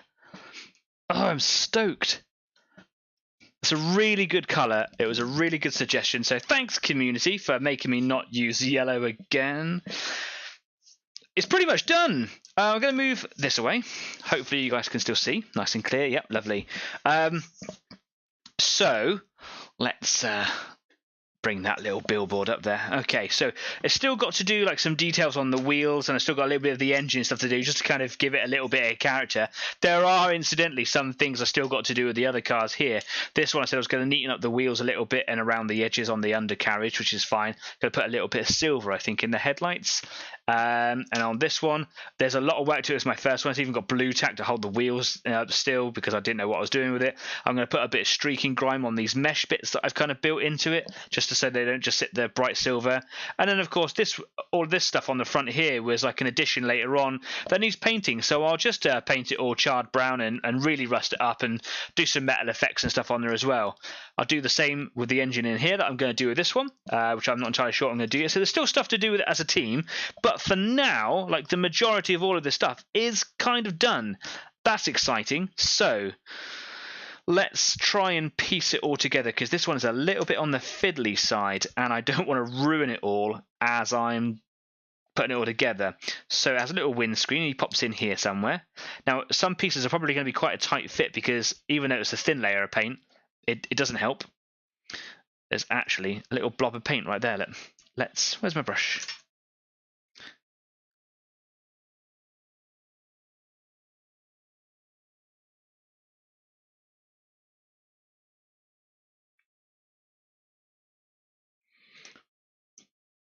Dries like tar. It's all really weird. Okay. Windscreen's in. Looks kind of cool. Could be grimier. I've got some effects that I can use on that. I could do like sort of a vignette of Agrax or sepia, make it look kind of dirty and grimy. This, I think, goes in here, but it slides in this section here. Like that. This is where it scripts off all the paint, and I will gasp a mighty gasp. Oh, like a glove. Beautiful. And now the engine block, I believe, goes in this way.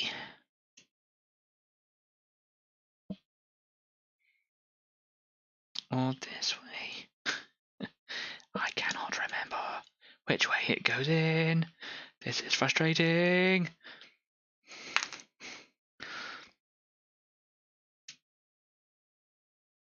No, okay, it doesn't go in that way. It's going to go in this way. But I think, if memory serves, the red bit overlaps it in some way. You are embarrassing me. Okay. Maybe I will take this red bit out. Slide him out. Okay.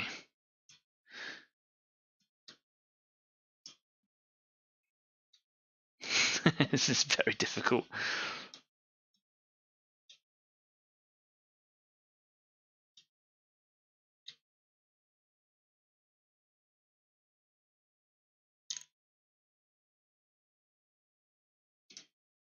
Oh, the tension is palpable.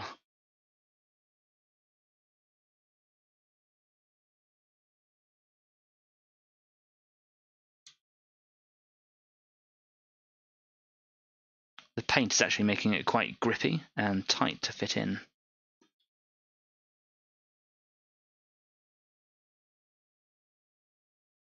I think that's how it goes. Okay, cool. Maybe this doesn't go in second.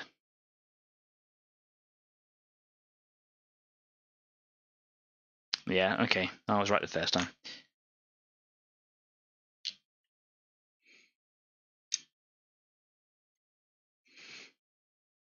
Yeah, it goes in like that. So there's a little bit of overlap. So I can paint that little red strip at the back there. That'll be fine. Mike says, gotta put engine in first. I don't know. I think that's how it goes. I remember taking this one apart and kind of playing with it and having all these problems, but it seems to be okay. Now this one I think slides in from the back, but there is a little bit of old damage because it was one I found in someone's box that was living in an attic somewhere. This side here is snapped off, so it slides in on one side, and then when it's all ready I'll super glue it all in where the rivets are and stuff. And then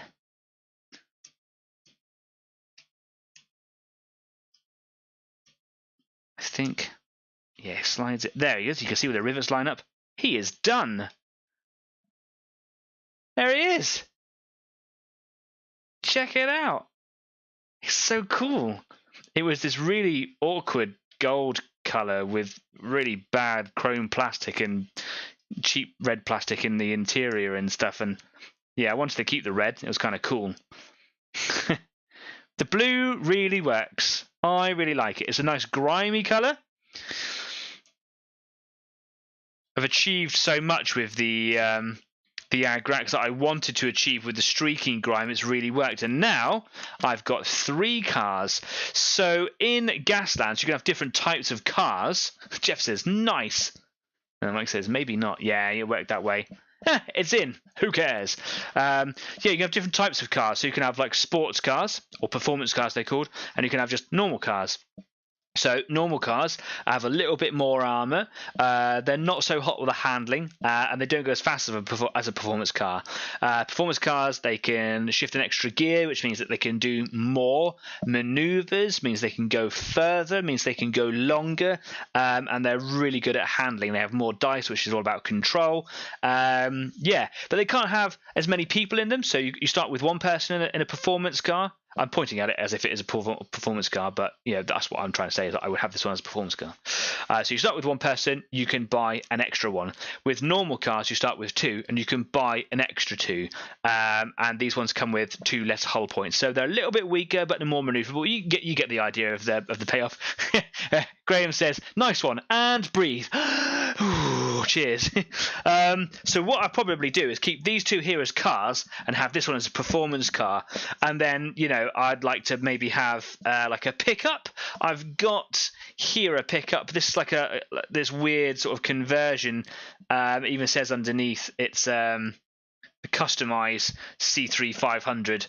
I don't know what C3 500 is. It looks like a VW of some form. I just don't know. Got some cat hairs, because why wouldn't I? So what I might do on the back of this one is kind of build up something and have like a platform with a gunner on it or something, like a nice sort of rocket turret or something, because you can have rockets. They're really good. Pickups are a little bit heavier. They cost a little bit more. They're really poor at handling, and they can't do half the maneuvers that performance cars can, but they're really good sort of platforms to put weapons on, whatever.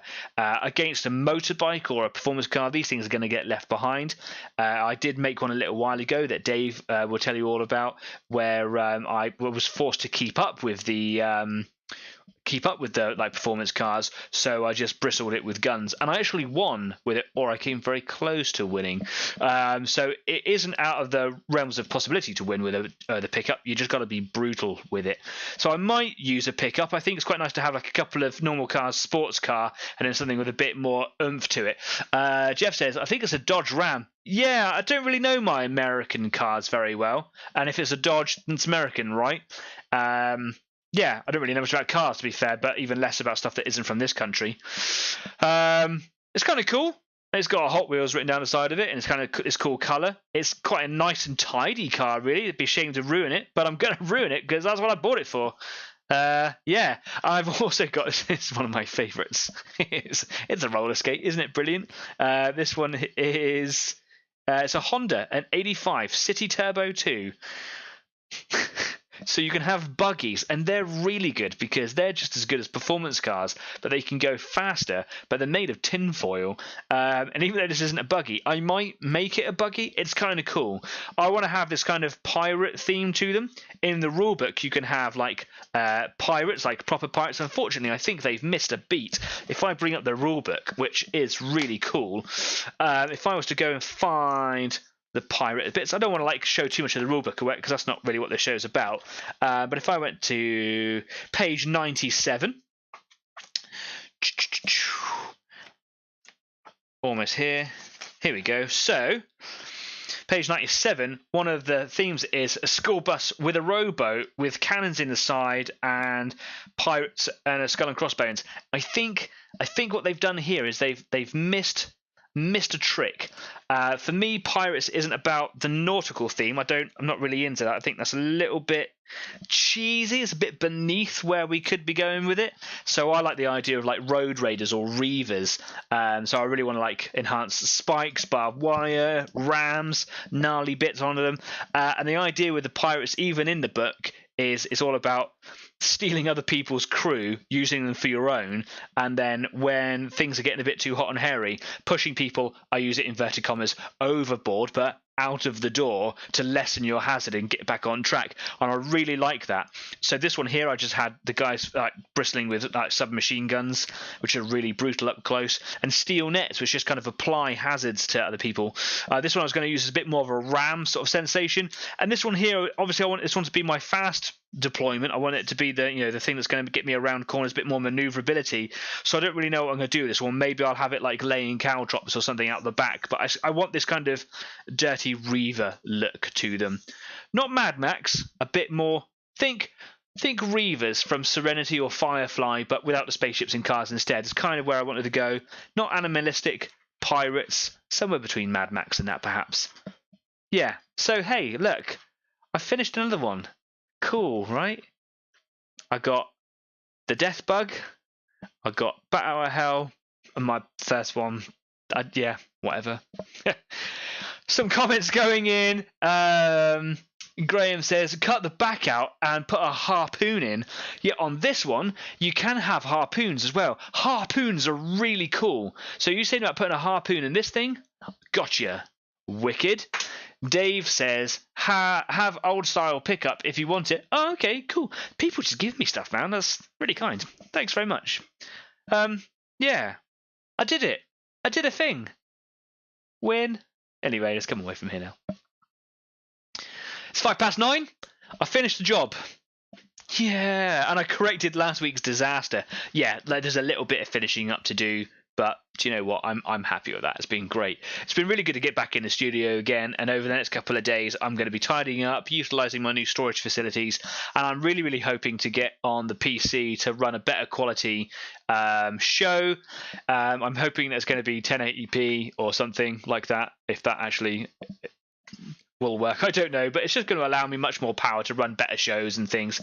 If there's anything that you'd like to see in this show, if there's like certain game types that you want me to focus on, if you want me to do a bit more fantasy, if you want me to go into Warhammer more, because that's basically one of the biggest games in the world, I suppose, then I'm quite happy to do 40k. I've got more tanks. I'm thinking about doing some little tanks over the next week or two, because I've got a lot of little tanks to catch up on. I'm currently building a little Stuart in 135th, but there's still some building stuff going on there. Lots of projects all the time going. So if there's something that you particularly want me to focus on, then I will. That'd be cool. Yeah. Luke and I a little while ago were talking about doing like a flesh tones workshop. I really want to get on that. Work is just changing for me. I'm just kind of moving in the next couple of weeks now. I'm getting my staff team for the year ahead.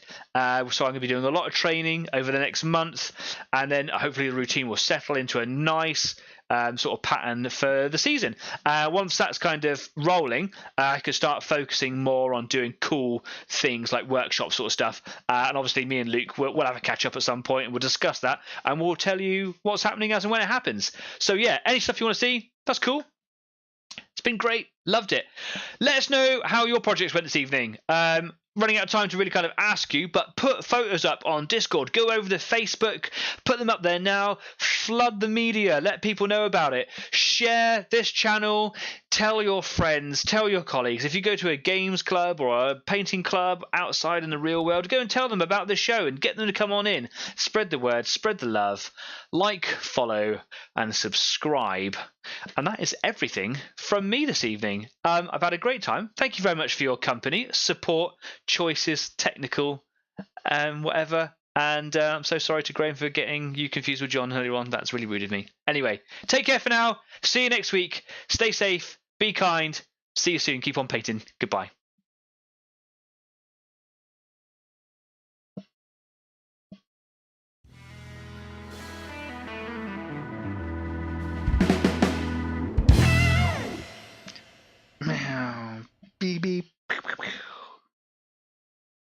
That's my impression of a car.